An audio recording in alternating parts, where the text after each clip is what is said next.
Hey, family, welcome back to Sister Brunch, the podcast all about Black women and gender expansive people who are bringing joy and breaking barriers in entertainment and media. Now, do you all know Pete Chapman? He is an amazing director. He has directed some of our favorite shows on TV like Reasonable Doubt, You, Insecure, Grey's Anatomy. He's also directed on this new show starring Kerry Washington and Delroy Lindo. And Pete Chapman loves our podcast. He left us a review. So here's his review over on Apple Podcasts. He says, incredible listen. Each episode brings you directly into the world of each guest. Anya and Fanshen conduct an amazing conversation, and you get to feel like you're at the table with them. I love that because that's our goal. You also get to learn about the ins and outs of the industry, which is priceless. Be sure to check it out. Thank you so much, Pete Chapman. We so appreciate you leaving us a review, and we love watching you shine in the industry. So y'all should follow him on Instagram because he shares his journey as a director. And of course, we also deeply appreciate all of your reviews. So go ahead after this episode and like the episode, subscribe, rate, and share our podcast with all the people in your life who want to know more about the industry and what it's like, the inner workings, and what it's like to be Black women and gender expansive people in the industry. I'm Fanshen Cox. I'm the founder of TRiiBE Productions, and today's amazing guest is Tiffany Walden. Hailing from the west side of Chicago, Tiffany is an award-winning journalist known for using her platform to advocate for systemic change, shining a light on underrepresented voices in Black communities. In 2017, she co-founded the TRiiBE, which has now become a dominant news media outlet in Chicago, especially among the Black community. Before becoming editor-in-chief of the TRiiBE, she cut her teeth as a breaking news reporter at the Orlando Sentinel and is a graduate of Northwestern University's Medill School of Journalism. Welcome, Tiffany. Hello, hello. How you doing? Good, good. First of all, we're just going to say how grateful we are for you being here because we know that the last few months have been quite busy for you. And I think maybe we'll get into all that you've been covering. But we like to start off with understanding our guest journey. And you can go back as far as you'd like from the day you were born or when your parents were born. But tell us about the journey to become a journalist. For sure. So as you mentioned, I was raised on the west side of Chicago, predominantly black, blue collar neighborhood of North Lawndale, and I just grew up a very curious kid. I was very into music. So music is one of my first introductions to media. I was the kid that was in the house like bumping the whole Bodyguard soundtrack at like at like 4 years old, 5 years old. I Singing knew how to, along with it as well? yeah, singing along with it. I knew how to put the CD into the stereo system at that age. Love Mary it. J. Blige, My Life album, just some Mm. of those early 90s albums. I had all of those at my disposal in the house, and I would just be listening to them and imagining you know, like scenarios and music videos to go along with them. Um, Mm. and I also was very much into BET and VH1 and MTV around that time, and I watched a show that everyone I'm sure is familiar with called Behind the Music. Mm. And I I didn't exactly know what being a journalist was, but I would see Danielle Smith on there and some other like black notable journalists back at that time, and they would be talking about the artists that I love, and they would have Mhm. that title of journalist, and I'm like, wow, I want to be a journalist, still not knowing what that is. And so later on, as I'm getting older, I'm reading Vibe magazine, I'm reading Honey, I'm reading Ebony magazine, Jet, that all of Honey, that. yes, that was so good. Yes, yes, I had, all of that. I actively was buying Vibe and Honey and Source and things like that, but my Mm. grandmother, she had Ebony and Jet and stuff in the house, so, I just always was into, arts and entertainment, journalism, and Mm. when I got into high school and my teachers really discovered that I was a writer, that's really what, propelled me into a career of writing, Mm. and understanding that I could be a journalist and still be a writer while doing that. And so my family didn't really understand what journalism was. Mhm. They knew that that journalism was the anchor on Channel 7 or the anchor on Channel 5, or they that was journalism to them, but there was not really an understanding of like what a print journalist was. So being in school really helped me navigate a career into journalism. I had a high school teacher who really just created a curriculum solely for me Wow. to help me uh, enhance and really hone my craft as a writer. And that same teacher pushed me to apply to Northwestern University Medill School of Journalism, which, again, me being on the West Side, I had never heard of Northwestern. I only knew schools based on who made it to the March Madness tournament, and Northwestern never did. So I was like, I don't know You're what like, this "Why should school I go is, there?" right? I've never heard of this school. Yeah. But it turned out that they had one of the top journalism schools in the country, and I applied and got in, and that really set my path toward going into journalism from there. I love this, Tiffany, because it's been interesting. This season is the first season that we've had more journalists on the show.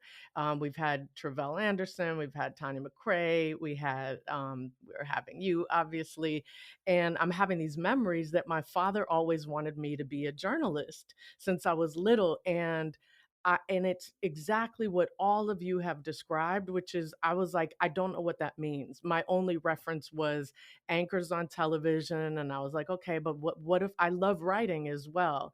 And I think it's so important to point out the fact that you actually had examples of black journalists, both in, written as well as like on BET, as you mentioned. What a difference that was, that you grew up having that example for you, that you could say, oh, there are people who do this and this is what I could do too. Yeah, that was really monumental for me because, again, like I didn't grow up in a house with a family like I didn't come from a family of journalists, whereas like a lot of my peers at Medill, they had family members or some sort of relationship with journalism, and that's what Mm, got them into it. For mm. me, a lot of it came from just a love of storytelling and growing up in the hood and sitting on the porch with my grandma and her friends and just listening to them recap the day. Which was Listening to them. journalism. That was It it, was it right? They was were journalism, journalists. yeah. Yes. It was. Like, Yes. like whenever everybody was sitting on the porch in the summer, it would just be like, I saw such and such down the street do this today, or police came and did this today. And Mm, that's not recognized as journalism, but it is, and it's a part of our oral tradition as Black people, dating all the way back to our roots in Africa. So a lot of mm, that is just kind of ingrained in us, and it was ingrained in me as a child, and I just always wanted to tell our stories and really uplift Black stories from Chicago specifically, because when I mm, would look at the news with my grandma, I would only see crime. I would only mm, see Black people in some sort of narrative about crime. I never saw, what I would see on BET mm, about Chicago, or I never even really saw Chicago represented on mm. BET. And we had a hip hop and a music culture, and we've set a lot of trends here in Chicago that's just not talked about or even recognized on a Yes. national scale. Like looking back at that time, house music was really big in Chicago. It still is today, but it was huge back then. Yeah. And I can't remember a time watching TV that I saw people talk about house music in No, relation to Chicago. in relation to Chicago, that's so right. It was just house music. Nobody really talked about where it was from, unlike like hip hop, everybody talked about New York, right? You heard Or New York and then all West day Coast. long. Right, right. All day So long. New York, New yeah. York, New York, New York, New York. So I get it because all of those stations were based in New York. But at the Mm, same time, for me, it was just like, man, I want people to know about crucial conflict. I want people to know about juke music. I want people to know about the roots of house music, all of the stuff that I grew up with, the cha cha slide, like all of this stuff that was mm, very much a part of Black tradition in Chicago. I just yes. always, as a kid, wanted people to know about that. I love it. When Deshauna Spencer was here, she talked about her early days of journalism and how she was put on the cop beat, right? Like where, Hmm. and that tends to happen a lot of times to Black folks too. Is like, oh, you're going to be in journalism, and then you end up just re-traumatizing yourself and others through the Hmm. stories that you have to tell. Did you have experiences like that I did. early So on? my in journalism, unfortunately, a lot of times you cut your teeth on the breaking news desk. Hmm. Especially a lot of us who are coming in during the internet age. The breaking news desk is really your entry point into the newsroom. Okay. It's a lot harder to get into those roles of being an arts and entertainment reporter or a sports reporter or a travel food reporter, those type of things. So in order to just get a job, which, if you went to Northwestern, if you went to Medill, the whole thing is like, okay, girl, like, where's your job? You Mm. need to have a job. We done paid all this money. Somebody needs to have a job. From that point, you just take what job you can. And so I ended up having to go back to school. I went to Medill for graduate school because Okay. Yeah. at the time I was getting out of undergrad, which was 2011, the journalism industry was really going through some turmoil. A lot of publications were struggling to compete with some of the new um, outlets like Vice and Complex Mhm. um, and BuzzFeed even. A lot of newsrooms were having challenges adjusting to the internet and putting their stories on the internet while also still maintaining their print product.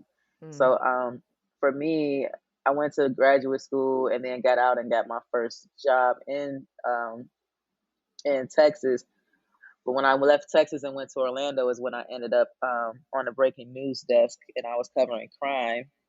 And I didn't Right. think Orlando had crime in my mind. I'm just like, it's Disney World. There's no crime here. Right. But Right. some of the most traumatic things that I've Mm. like read and experienced, I read and experienced while I was in Orlando, and Mm. it was devastating. I was there right after Trayvon Martin, Mm. but during a lot of the hands up, don't shoot like Mm. protests and Mhm. um, a lot of police brutality against Black people, and Florida being a Republican state, it just made it really tough and made me Mm. really paranoid all the time whenever I would have to show up. As a news reporter, sometimes they're like, just go knock on someone's door. But as a Black woman, you're like, I don't want to just go knock on someone's door. Like, Right. I'm in Florida. Like, what? Yeah. So you never know who's going to answer the door. You don't know if someone's going to shoot you when you're just at the door. Mm. So it was just a very um, traumatic time, and it wasn't sustainable for me. I was talking to a lot of people with Orlando being a very diverse community and me being one of the only Black people on the breaking news desk. I would Mm. always get sent to anything that was pertaining to Black people. But again, with a diverse community, you're going and speaking to people of Haitian background. You're going to speak to Mm. people of Jamaican background on a terrible day, on a day that they've lost someone or they've lost their home to a fire, whatever the case may be. And then there's a language barrier, but you're Right. expected to be able to communicate with people just because you're Black. Mm. And I would I would come back to the office and be like, y'all, like, this was really challenging for me. I don't speak patois or I don't speak, Right. these languages. So Right. how am I supposed to ask folks at a funeral to give me a comment about something? It was just very, very challenging and heartbreaking. So I couldn't sustain it. Not in that capacity. I couldn't sustain it. This is Sister Brunch, the podcast by and about Black women and gender expansive people who are thriving in entertainment and media. Keep listening for more of our chat with journalist and editor-in-chief of the TRiiBE, Tiffany Walden. Also, do us a favor real quick. If you love this show, and you know you do, please leave us a review on Apple Podcasts or Spotify and share it with your friends and family. And we're back. We hope you're excited to continue our informative conversation with Tiffany Walden. I mean, and this takes us right to why you created the TRiiBE. And I want to just give you all the cookies and love and and uplift you for seeing a hole, seeing a lack, and being like, somebody needs to do something about this. And I mean, it is a pattern with the women and people that we have on this podcast, is like, something is missing here, the broader story is missing here, and I'm gonna have to go ahead and create this thing. So let's talk about the tribe. Let's talk about how you started it, why you started it, and where things are today. Yeah, thank you for that. I appreciate it. The tribe we started in 2017, and it came out of my experience really on the breaking news team, coupled with my experience growing up in Chicago and not really seeing Black representation on mainstream media. And also one of my best friends being a documentary filmmaker, Morgan Elise Johnson. So when I was in Orlando, one of the big things that happened in Chicago was Laquan McDonald's murder, where, if you're not familiar, the police in Chicago shot Laquan McDonald multiple times, and killed him. And it led to a lot of outrage, especially once the dash cam video was released, which protesters and media alike really fought hard to have that footage released. While I was in Orlando when that happened, I was watching national and international media parachute into Chicago and talk about Laquan McDonald's murder in a way that really did not address the root causes of crime. It was very much just putting the sole blame on Laquan and not really diving deeply into the conditions and environment that Laquan had to grow up in, and also the conditions and environment that made this tense situation for the police to shoot him.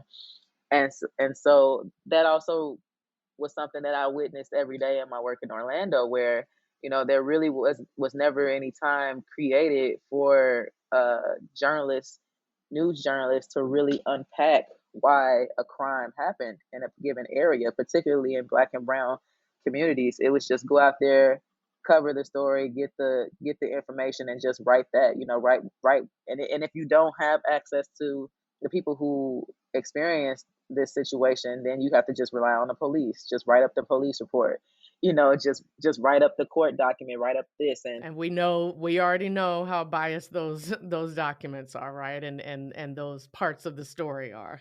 exactly. And so that's what made me, in conversations with my best friend Morgan, really start to unpack, the role of journalism, and if it's impactful or not. And something that she really brought to my attention that I think journalism has lost as we went into the digital age was being this idea of having an outreach strategy, or having like a impact strategy, which in Mm, documentary they have. When they yes. have a documentary and get ready to screen it to the community or screen it wherever, there's always an outreach and an impact strategy that goes along with it. Mm.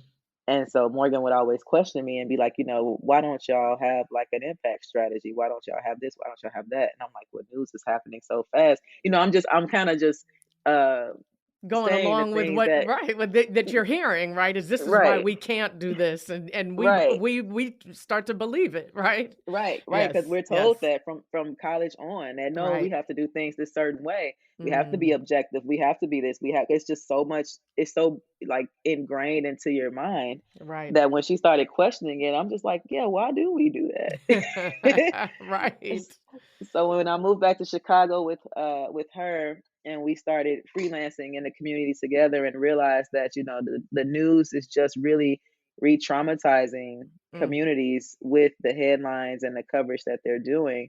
That's when we decided to create the tribe, and yes. really just put our skills together. She's a filmmaker, and she knew how to take photos and tell stories. I'm a journalist. I know how to report and tell stories. And we also reached out to our another Northwestern alum, David Lutelo, who knew how to build websites, and he was a web developer. And so we just all came together and sat in my sublet apartment and just really put it together, and had our own Yes. deadline and everything. It was very, very important to us, but we had no idea that it was going to take off in the way that it did. So yeah, Mm. we love the product today, and we're really excited about where it's headed. But it has been a journey since we started. I love it. Could you give us an example? We know about, Laquan's story.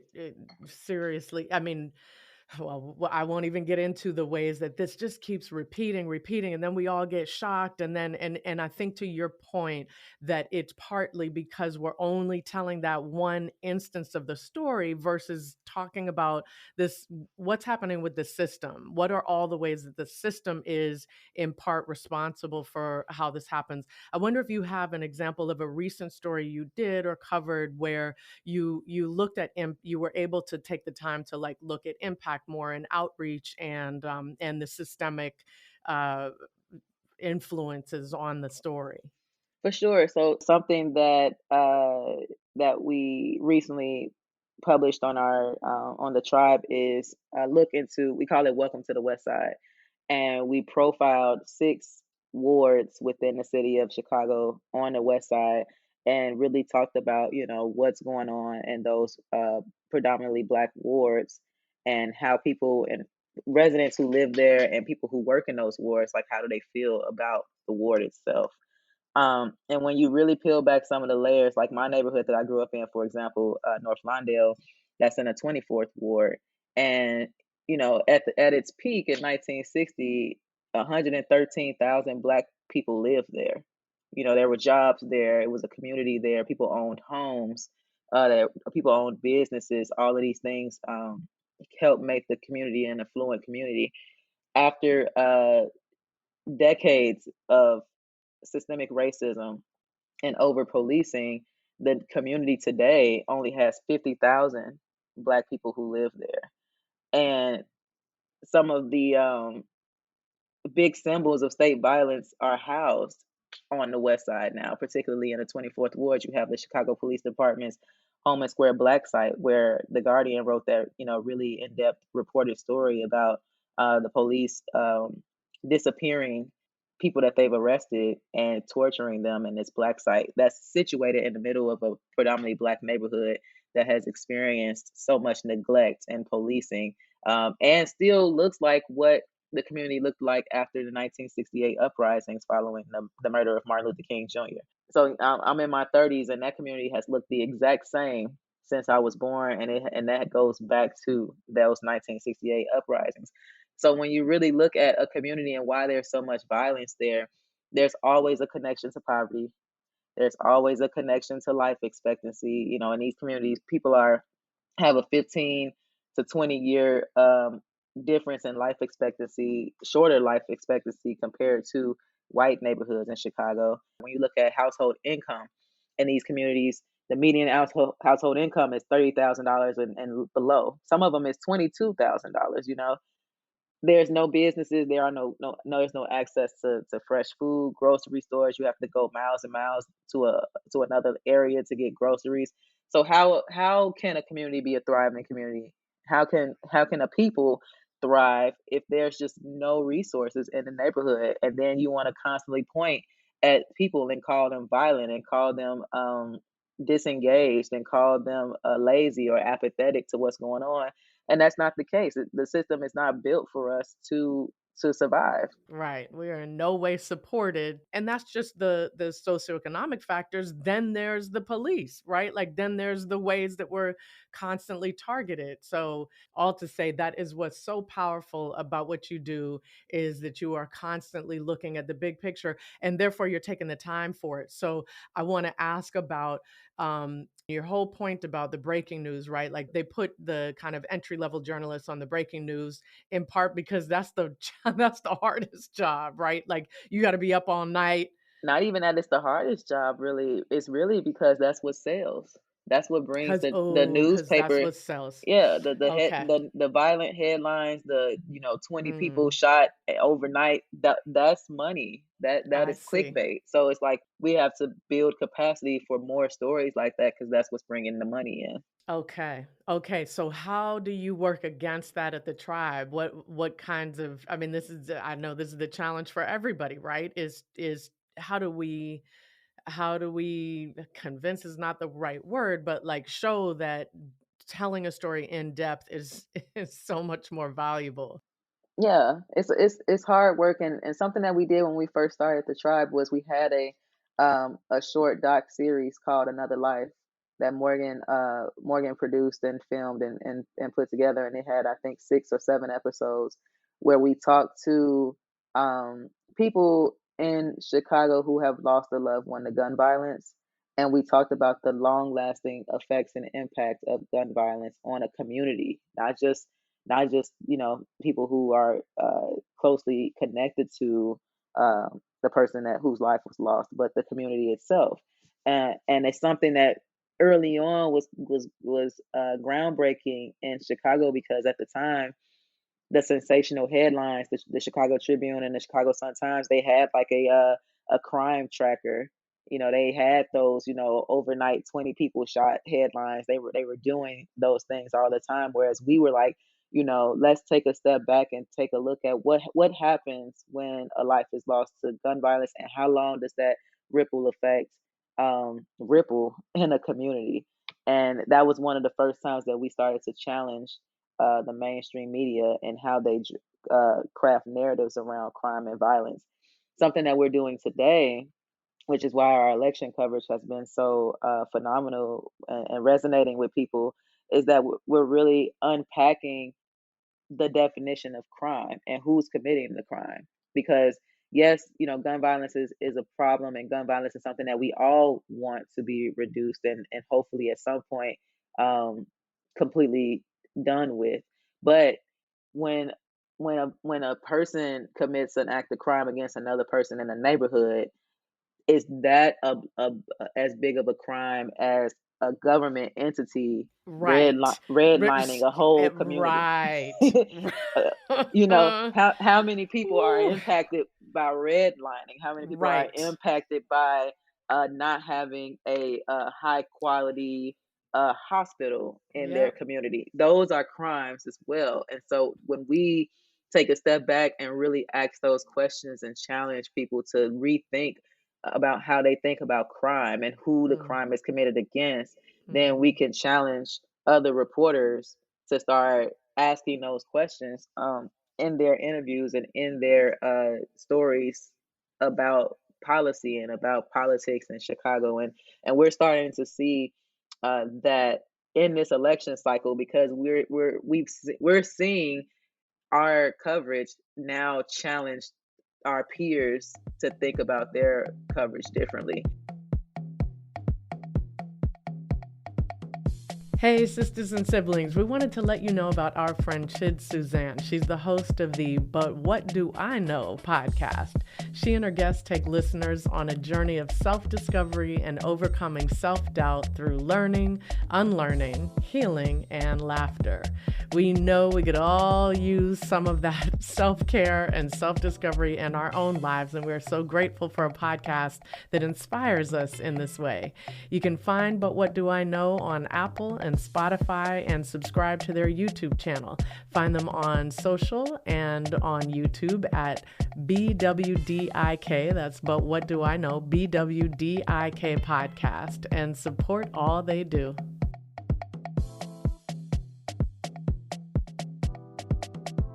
Hi, everyone. This is Tiffany Walden, and you're listening to Sister Brunch, the podcast all about Black women thriving in entertainment and media. One of the questions we always ask our guests and answer to the extent that you are comfortable is about salary, as in, how do you sustain yourself? How do you live on this? And, or prepare yourself for what the salary's like, and that this is really kind of a job of passion. Yeah, Yeah. I'll be transparent with y'all. So one of the reasons why my sister, for example, didn't want me to go into journalism was because she was a computer science major. So naturally, she got out of school making bank. Yeah.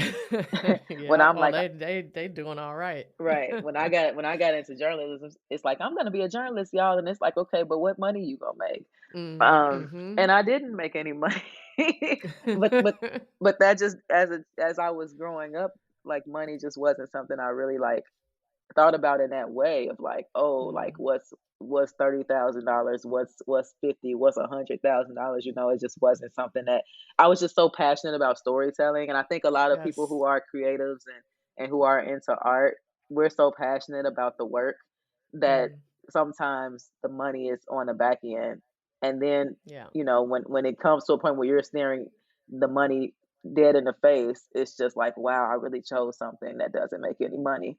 um so getting out of school, my first job in Texas, I negotiated, and that was only because I had a graduate degree, and I was coming from Chicago, and I was coming out of Medill, and they really, really wanted me, and it was Abilene, Texas. They really, really wanted me down there because it's like this girl from Chicago and from Medill is coming to Abilene, Texas. Oh my God.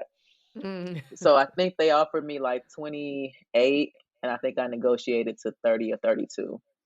Okay. Um, my job in Orlando, I got a bump because it's a larger city. So I think there I got 45. Nice. Um, Okay. and then when we started, when I moved to Chicago and started freelancing, that's when I was completely broke. um, Everyone has this idea that freelancing is great because you're independent and you can set your own hours and you can do this, you can do that. But when you're freelancing, you're really just flailing in the wind until a Yes. paychecks show up. Yeah. And a lot of people operate off the 90-day payment scale. So you really Mm-hmm. have to be a person that's meticulous and calculated in how you're freelancing, how often you're freelancing. But I really wasn't getting paid a lot of money for freelance stories. At the most, I might have got paid like 500 um, dollars, and that was only if it was like I really, really, really, really, really begged for that. Okay. But on average, I was getting like 150, $200 for a Wow. freelance story. So Whew. I had to work part time to sustain myself. I worked like a social media job where I was working at like 5 a.m. managing hotel social media accounts. Oh my goodness. I worked at another like black kind of publication, and I won't say that, but I worked at kind of another black publication. Okay. I freelanced at Ebony at the time, but then we weren't getting paid, so I was in that Oh. lawsuit where we had to ask to be Oh paid. So I went man. months, No. months, months not getting paychecks from them. So with the tribe, when we started out with the tribe, it was just the three of us, and we weren't getting paid from that either. We were Mm, building a company from scratch, and right. we were also doing it at a time where the nonprofit journalism boom was happening, but we didn't want to go nonprofit because we were like, we can't afford it. Like Thank you. we don't know Thank how to you. run a nonprofit, and we can't afford it. Right, right. But also, I mean, a quick comment on that. First of all, a lot of nonprofits, especially the ones that are supposed to be about us, are not. We're Yep, learning that. We learn that all the time, right? And yep, then second of all, it's okay for us to make a profit. It right. really is okay, especially as you said, if it's the thing we love, the kind of work you're doing is towards change, right? Hmm. Sustainable systemic change. It's okay to make money doing that because what we know about you and the women like you that we have on is you gonna put that right back into the work you're doing. Right. And hopefully, Tiffany, you also use that for some self-care here and there as well. Yeah. So Yeah. you were talking about, so now with the tribe, what's your income stream? How does that work? Yeah, so because we're not nonprofit, we're able to have a multi stream revenue Yes. system. So we're bringing in money from advertising and partnerships. Like right now, we have an advertising partnership up with Xfinity, who Nice. a Yes. lot of these companies want to work with, especially after the uprisings in 2020. A lot of them Mhm. want They to work. all reached Yeah, out. Yes. a lot of them want to work with us. So. Mm. Um, why not work with them and find Exactly. ways to funnel that money back Utilize their into. power.